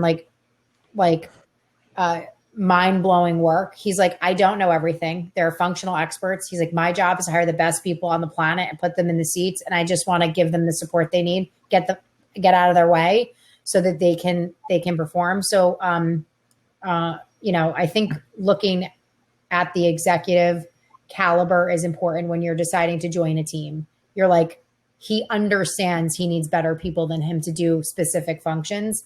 This is a guy that's going to get it. Love it. I just want to add, it's funny because I actually joined an organization that he did do that. Like the CEO did hire really strong people. He didn't get out of their way. And then proceeded to undermine everybody and not listen to anybody. Yeah. It's not always, foolproof. And, I think I always like to reflect on what happened. Why did I make this decision and get myself in this situation again? And I think passion attracts passion. So I think a lot of us that work in these growth stage companies get really attracted to these like really passionate CEOs. I'm like, yeah, we're going to go do big things together. And I think it goes back to whatever we were talking to with Karina, like getting aligned on the goal before you join is really important, and not being afraid to say, hey, I want to get agreement on what we're actually going to do together here. And if they're sheepish on that, back up, run away, run far away. So, yeah. Jonathan. What's up, Jonathan? Thanks for inviting me to the group executive therapy session. I appreciate it. Got 20 years of other people's bullshit, and I still haven't found myself. So nice to talk to people that have figured it out. Don't want to get off CEOs. We can keep on that going through this, but you guys touched briefly on marketing after the sell. And I think that is super important. I work with a lot of early stage companies, and the SaaS universe has kind of gone from 2000 selling Oracle, big ticket upfront. Boom, it goes in, and now we're just dealing with these existing customers where you're getting your revenue now maximized in the first 6 to 24 months after closing. And I feel like the entire organization needs to change to reflect that. Account executives, account managers, client success, but I think marketing plays a big part in this, and I think it gets left out of the equation. And having sold loyalty software for a couple of years and talked to companies that said, oh, love what you do, but we're spending 98% of our budget on acquisition. Like there's so much that needs to be done, especially with SaaS companies that are facing this scenario. And just if you wanted to expound on any of your thoughts on how marketing can drive revenue post that first. I have a couple interesting kind of points on this. Sorry to cut you off, Andrea, but Go ahead, Chris. we'll for sure riff. The first one is that, in my view, like thought leadership brand drives the most demand out of any activity you could do, and thought leadership can work across the entire journey. I publish it, and a lot of the people that we work with love it. They talk to me about it. It's good for retention. It's good for sharing ideas. I think that if you do a lot of like true brand marketing well, it can impact you can do just as much for your current customers as you can for a new acquisition. Yeah, I have product market. So 85% of what I do today is new bookings. 15% of what I do today is on retention. And I have a product marketer that's focused on pre-sales, but I have one focused on post-sales. And that's like, how do you surprise and delight and make the customer journey just like incredible? So the same experience you're having on the front end is like just as good as when you became a customer. So, but it's only 15% of my time, both in terms of like my team. So just one marketer out of 7. And it probably gets like, let's just call it 35 grand a year to like surprise and delight customers. So I'm working with the chief customer officer we just hired. He's not new anymore. My God, he's been here like 9 months to figure out, do we have the right balance of marketing dollars against it? And are the things we're thinking about strategically and tactically going to move the needle in the same ways that it does bookings? Yeah, I mean, I actually don't decouple the two. Like at Piano, we have them working in sync. So, for example, we're about to launch a major like long tail 3-month content driven campaign that is really for customers, prospects, anybody, because they're, especially in SaaS, like everybody is always really in a buying cycle and an education cycle. So even with like things like client gifting, like we just purchased a platform to help us execute that at scale. And I'm like, we can use that for gifting to, prospects at certain points in the journey. So I used to think of them as like a separate thing, and now I've completely, overlapped the two. That what works for existing logo. Nuancing messaging where appropriate, obviously, but it doesn't have to be 2 separate lists, in my opinion. What platform For the gifting, I guess. Oh, we part on Syndoso.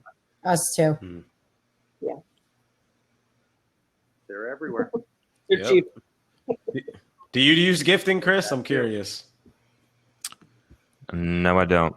We do like some surprise and delight stuff for customers, but we're not at a scale where that's important. We have 18 customers. And for our customers, like I'm sure that they do it, but that's not a part of our standard mix. Got it. Makes sense. Cool. Thanks so much for hopping on, Jonathan. Thanks, appreciate it. Thanks. No doubt.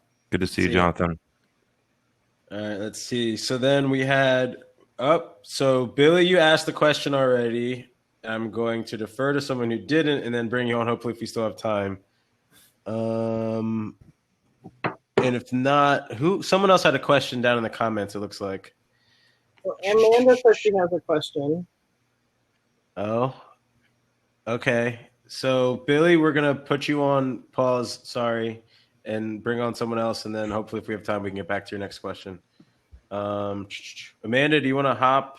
I don't know how. I think you just have to there you go. Hit the button. There we go. And action. Hi. Yeah. Hi. So I kind of have a question around content. So like we're a super early stage company. say a company like 10 people, we make really great content. We put it out there through different channels. We hit posts on LinkedIn. We put it out on YouTube.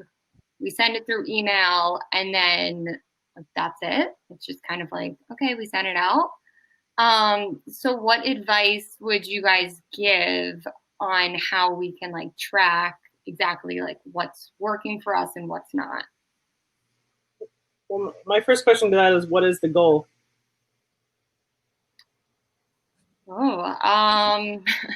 The goal would be to, I guess, just like confirm that people are looking at our content, responding positively, build brand. Okay. So it sounds like more brand and attract customers, kind of get our name out there. So you're trying to attract new customers that would hire your company for recruitment purposes. Or yes, but on the other side too, like candidates looking at us as like a trustable, loyal brand that like they can work with as well. And just kind of coming off as like experts in the space. Yeah, top of the funnel thought leadership. Ultimately, you hope at some point that it converts to money. Right. Yeah. Mm-hmm. But like we have no way to track it right now. I think Chris Walker is the content expert here. Yeah. So. Smiling, waiting to jump in. Yeah. So for me, and I think about things differently than a lot of people, but for me, I believe in the strategy so much that I am not looking for a certain outcome from a single piece of content. It is the building of repetition and consistency that creates the outcome that we want. And so what I'm looking for in a single piece of content is in qualitative engagement and feedback. And so are people engaged? What are they saying in the comments? Did the message resonate? What did I learn from the questions or comments that people left? How long did they spend reading that type of piece of content or whatever?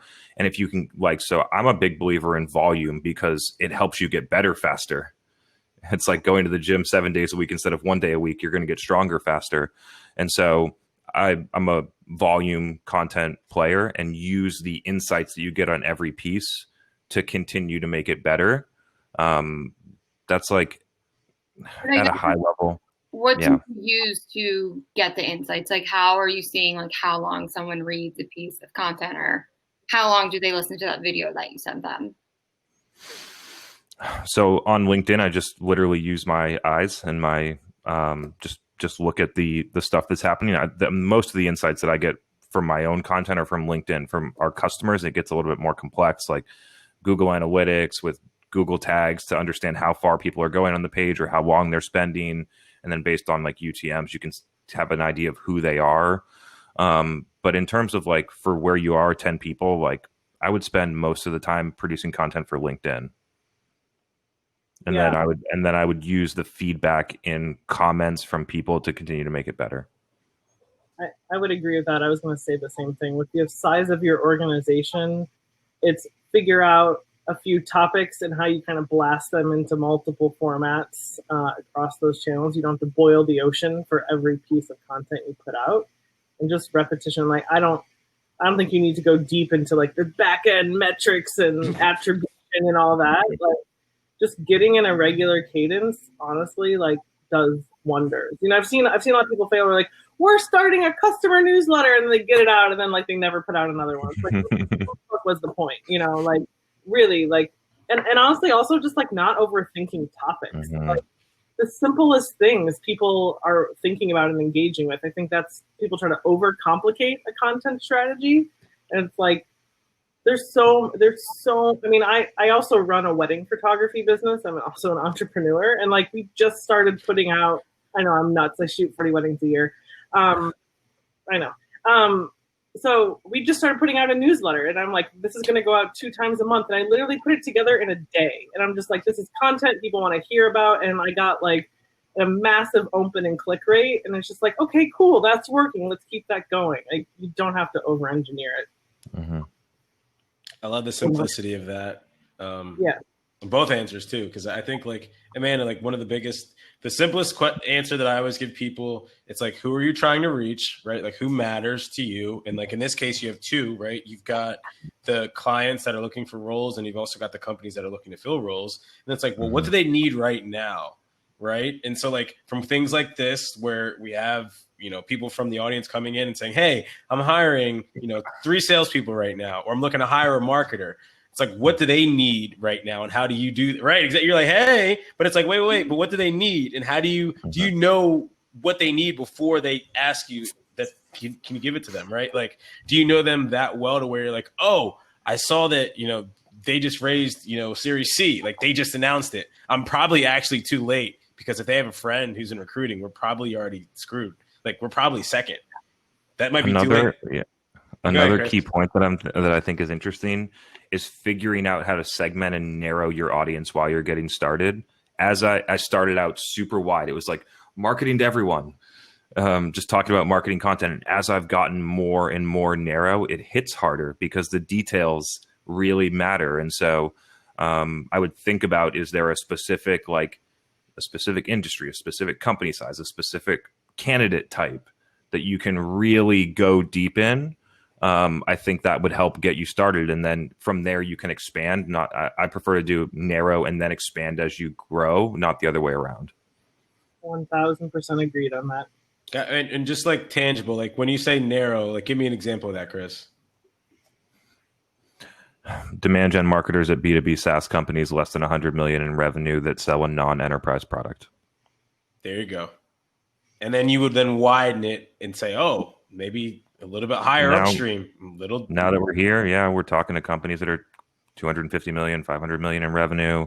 Oh, yeah. We're starting to have conversations with the $250,000 ACV products. Like, you can continue to move, but we really started in a specific niche. Love it. Appreciate y'all.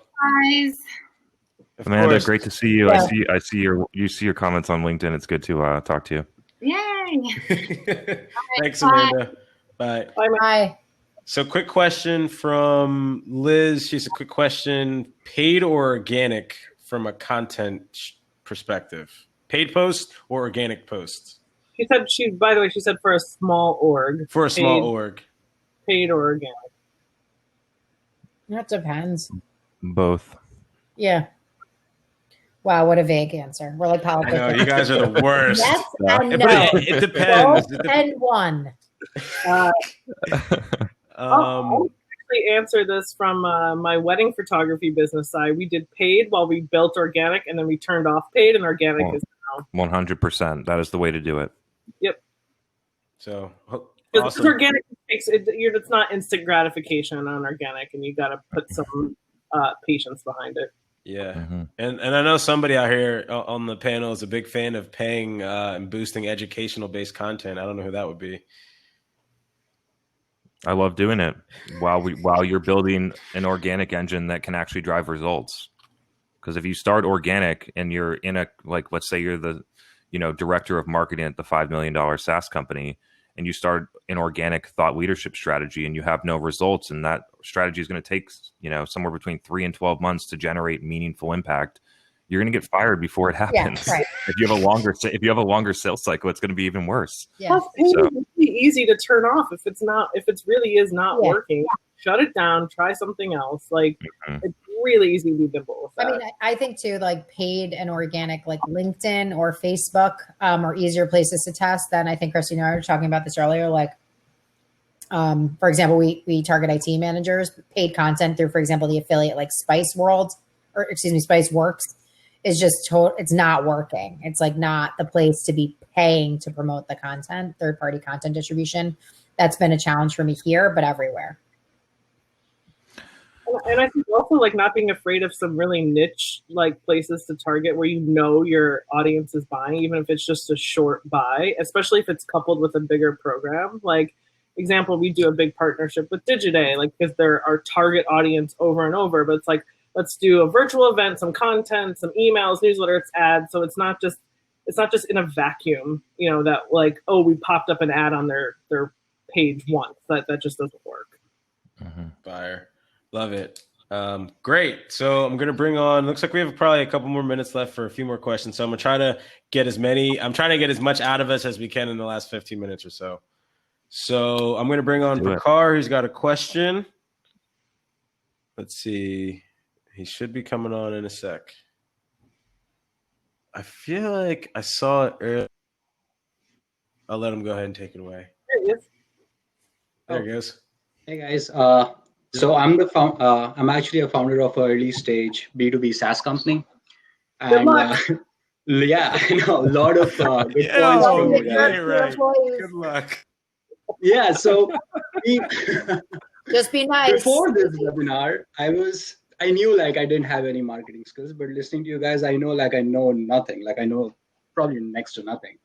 And the things I think you guys talked about, like told me like what are the things you want to do instead of like, and it was kind of focused on when you have some process in place. Like we are in a position where I think the sales, marketing, lead gen, everything is done by the same guy. So in this stage, and I think you guys hit some of those points early in the last question with Amanda, is like focusing on content generation. So like few pointers of when I'm in that position of a pre-revenue, like what are the key things which I need to focus on where we are trying to build this from scratch, at least the marketing part, and how to like focus on the lead gen. I just start with, is it a searched thing?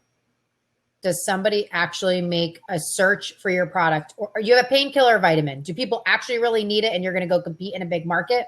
Or do you have like a new idea? If the answer to that is it's a search thing and we're going to go compete with others who do this, I would consider AdWords PPC to see how you do there. You can capture the active demand. Those will convert higher than your SDR. If not, consider an SDR. That's my personal approach. That's the way I think about it. So I'm going to answer very differently and not from a tactical perspective. Know the problem that you're solving for your buyer. And really be honest with yourself how you would answer that. If this customer didn't have my product, what bad thing would happen? And be able to answer that, because oftentimes we just go, I have the best technology in the world. It does all these amazing things. And it's like, nobody knows what the F you are. So be able to answer that question before you spend any money in marketing. Okay, yeah, that's fair. The only thing that I would, just to kind of go in a different direction to add some value here, I would challenge you to try and do some of it yourself to learn it. I think one of the things that early stage founders miss on is that they don't understand marketing enough to hire someone that knows what they're talking about, and then they make the wrong hire. Not that like by doing it you'll become a marketing expert. You probably want an advisor or someone to help you make that hire. But I think getting in and starting to try some things, if that's something that you're interested in, I think would be a good move long term. Imagine CEO doing the marketing. What a terrible. Can you imagine? No, it's going to be awful. Yeah, because then he's going to give you like what marketing do. He's going to be like, the marketer can't do anything here, and he's going to hire a bunch of salespeople first. If you really want to know, put in an expert to help you identify whether or not you can capture demand from the internet. That's active demand. If you have a thing that's searched, they're going to make a keyword search for it and see how much it's going to cost you to do it. And if you can capture that, and by the way, I don't know if you have a freemium model and like product-led growth and all this there are other nuances and considerations, but like you're starting a company, you want to make it successful, put some actual real dollars behind getting some real answers to know who you should hire first. If you find out that the marketing sucks because you put a pro in and they really like shit the bed, hire an SDR. That's what I would do. Absolutely. Just one small thing, Chris. Very early in the conversation, you mentioned something about you saw a conversion of 0.01% for a third-party lead gen. I didn't quite catch that, but can you just quickly hit on that? Yeah, so there's a common tactic used in, I don't know if it's tech or I definitely see it in SaaS, which is that you use a third party to host your content with a gate that appears co-branded or even just branded on them, and then they pass you the leads, and typically you pay per lead. And it's a great way to get a bunch of lead volume, but none of those people want to hear from you. And then they'll have a sales cadence behind it. And the win rates on those leads that I typically see is 0.1%, which is 1 in every 1,000 leads become a customer at best. Yeah. That's something that I just do not recommend doing, because there's way better ways to spend the money and use your sales team. Yeah, and here's the data, but like I'm telling you, it doesn't work. Also, I've done it at every company. No, exactly, and that's why I wanted to confirm, because if it sucks so bad, I'm probably not gonna then not even like think on that line. So, but yeah, so many other things to do. Yeah, but thank you so much, guys. I think it was a very entertaining and interesting webinar you guys had. A lot to learn and a lot what to be careful in the future for. So yeah, thank you. Yeah. Awesome. Happy to help. Good luck. Now make this billboard not a reality. Don't quit. Yeah. We want to see you raise some CEO. noise. Ashley and I talk a lot of shit on you, so don't do it. Yeah. See you, Prakar. Thanks so much. Thank you. All right. Let's see. We got 8 minutes. Let's see if we can bust out a few more. Does anybody else who has not had a question asked in the crowd want to come on and ask? If not, forever hold your peace, and I will be bringing Billy on, or you will just come on after Billy. Yep, that's what's happening. You're coming on after Billy. And all right, that was a long wait. Yo, bro, I got like 7 questions out here that I didn't get to, so you better be grateful I brought your ass back on here for a second question. I know. All right. I know, biggest company choosers, so ground. Yeah. So go ahead, Billy. Ask your question. I actually had a question like Chris Walker, like half an hour ago, was like he asked a question like, isn't it interesting that like not many like CMOs end up being CEOs, right? But let me throw the question back to him, because he was a CMO and now he's a CEO. So how did he pull that off? You'll quickly learn he's an anomaly, but go ahead. I'm gonna throw that in there, but I'll let him answer now. Yeah. So just to clarify, I wasn't a CMO. I was just a director of marketing at a Series A startup. But why do I think that it doesn't happen? I actually believe that it will happen a lot more in the future, to be honest. And so the things that I'm seeing is that a lot of CEOs that have started to build companies or have built their reputation on building companies grew up in a world where you sold B2B products through sales. There was the only way to grow a company was for people, or the only way for people to discover your product was a sales outreach or going to a industry conference. That world does not exist anymore. Soon, it will not be that long until $50,000 ACV products are sold no touch over the internet with no sales touch at all. And when those things start to happen, more marketing background people will, I think, become CEOs of companies. So that's my point of view on it. I started this company, so like it's more entrepreneurial, and I've been able to grow it. And we are a marketing consultancy essentially, and so it kind of makes sense that I am good at marketing. All right, I failed to mention there's actually 3 questions in my question that I'm asking. The second part is like, you got a 2-part question. Hold on, you got a 2-part question now. Travis, 3-part question. Like, quickly. All right, I'm filling out time. Anyone who wants to like jump in? Okay, like, fair, Billy. Go ahead. Until someone else has a question, keep going. All right. So, how important is it, for Andrea, Ashley, Chris, and Travis, like talk about actually revenue generating value, economic value to the customer, as opposed to like bells and whistles? Like, how important do you think, like, hey, it's the features versus the benefits, like when it comes actually to positioning your value proposition? Oh, the F and the B word. No. Honey, Linda, no. Andrew, go ahead. I mean, it's all about the benefit. The feature just enable that. So I think that for established businesses, established market leaders, and like whatever their competitors, like you need to stand like toe to toe with the features they have. People come to expect that you can just do certain things. But I think the real value prop and the differentiators come because you have better benefits.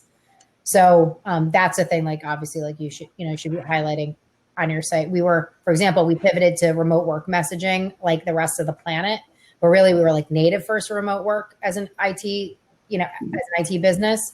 So the benefit of us having all the features we had already built natively in the platform benefited that. So I don't know. I would say this long-winded answer is to just focus on your benefits, because features are really not, they're means to an end. If you really break it down, products only end up being one of two things in a B2B environment. It's a revenue generating product or it's an efficiency product. And so those are the two kind of like core logical ways to pitch it. Another interesting idea is that as this world is moving into software and as development is getting faster, products in established categories are converging on themselves. Like they almost get commoditized inside of it. The features become very unimportant in my view for the most part, and brand ends up winning. Look at Drift and web chat and what they did over the past 5 years. I know that's a very cliche type of example, but Cancel had a massive following. So like, the Drift thing like bugs me when people talk about the conversational marketing, because I'm like, he was he had like 200 million followers to begin with. It's not, he had like a leg up on the competition for like, that. And like I'm not, but it just goes to show like the product is this. I mean, it's not that much different, right? Yeah, it's a chat bot. Yeah. So I just think it's interesting. Yeah. So let me reframe it. Like there's like, if you could think of a continuum, like, hey, this is cool versus we make money. What do you think is the balance in terms of communicating the value proposition? I mean, I'll just say, are you a nice to have or a need to have? Yeah, exactly. I personally think I'm in the coal face. It's need to have. I tell my customers, this is a make or break. But, I also see like a lot of tech companies and even like piano, like, hey, we make the world better because the sky is blue. And, like how we to get to the point, across all companies, we can criticize our own companies that we work with because like we're organizations, right? Different feeling and thinking. But I think sometimes like the marketing message gets lost in the wash, and it's like, you got to be, I think, clean and succinct. But I just wanted to like get your, input. Where is that right, balance? Does that make sense? When I was at Upserve, I think like the best feedback I got from the marketing message we had was that people were just happy we just said what it is we freaking do. And so like, I don't know, like there's the aspirational, and then there's like category defining, for example, Drift with conversational marketing. Ultimately, I didn't give a crap about the conversational marketing. I cared how much money is it bringing the business. And so I'm of the camp of just say what it is you do, and you don't necessarily need to category define as long as somebody can understand the value it is you're driving for the business. So we build tools around that, cost calculators, vulnerability scanners. I do like specific things to show exactly how we're going to make money, or, like Chris, to your point, like, make the money or like be more efficient. So I'm more on the nose marketing. Love it. All right. Did we get your 8 questions answered, Billy? I had one more to Chris, and it's going to quick one. Like as a CEO, like how important today as a CEO do you actually need this like high definition, like microphone and headset? So I am the CEO, the CMO, and the chief sales officer right now. So having all of these different things to mainly to create content is why I have it. The second point on this one that I think is interesting is that I like to figure out new platforms so that when the CMO of the company that I work for needs to figure out how to put on a podcast because that she sells MarTech to marketing people and wants to know how I do it, that I know how. And so those are some of the reasons why I spend time doing some of these things. All right, cool. Facts. Thank you, guys. Anytime, Billy. Thank you. Good to see you, Billy. Nice to see you, man. And here we are. You got to work on those moderator buttons. You can just kick people off. I know, but I'm nicer than you, bro. I let people finish their statements, even if they got 3 questions, I try to give people their time. All right. It's past Okay. everyone's bedtime. It's 8 o'clock. I think some of us are going to turn into some pumpkins right now. Me. I'm a grandma. I haven't laughed out loud to like no one in a room in a long time, like as much as I just did. So I was about to Yeah, that's say fun. pumpkin. That went over my head. I was like, "What's a pumpkin?" I think we should do anything else from your end, man? Me? No, I want to hear what Ashley said. What she thinks we should do. Part 2. Yeah, I think we should do this. I mean, Yo, what is it with part 2s? I like part 2s. I gotta I get like better at. questions too, but like I haven't done a 2-hour meeting in like seriously like 10 years. So I literally turned into a pumpkin at 7. So But you were still crushing it though. I couldn't tell. really, No, I'm not kidding. Like The wine kept on flowing. yes, I mean, I'm still having fun. I So filled like, it I'm up. definitely down for a part 2. yeah.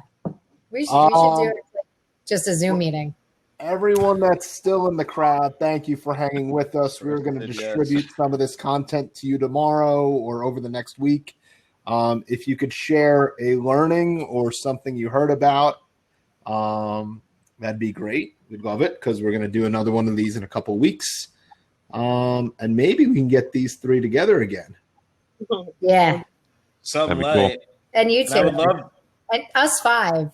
Please. Yeah, maybe we could bring Kevin back too. Oh, So he doesn't And get Kevin. mad. And Kevin. Can't forget about Kev because he'll get mad. No, this was fun, y'all. I mean, I had a blast. I learned a lot. If anything, I'm like, did we talk about marketing? I think we did. Did we talk about revenue-driven marketing? Mm-hmm. I think so. I'm going to get people learned crushed stuff, tomorrow right? in my marketing meeting, man. That's for sure. I'm just gonna Oh, well, hey, just listen back to this if you need any ammo. Yeah. You'll be good. Chris, Ashley, Andrea, thank you guys so much for doing this for us. We Pleasure. appreciate it. And that's it, guys. Ashley, Right? Andrea, great to meet you both. It was so fun. You too, Chris. Thanks for having me. Go Blue. And if you need help, follow these people on LinkedIn. They post shit all the time. Just read what they say. Yeah. Also, if you show up to this event and like you have questions about marketing after you leave here and you don't follow or look at any of these people, then like we can't be friends. Like you can't show up to no more of my events. You just can't do it. So I'll leave it there. All right, y'all. Adios. Have a great night. Thank you guys. See you, bye. Yeah, everybody.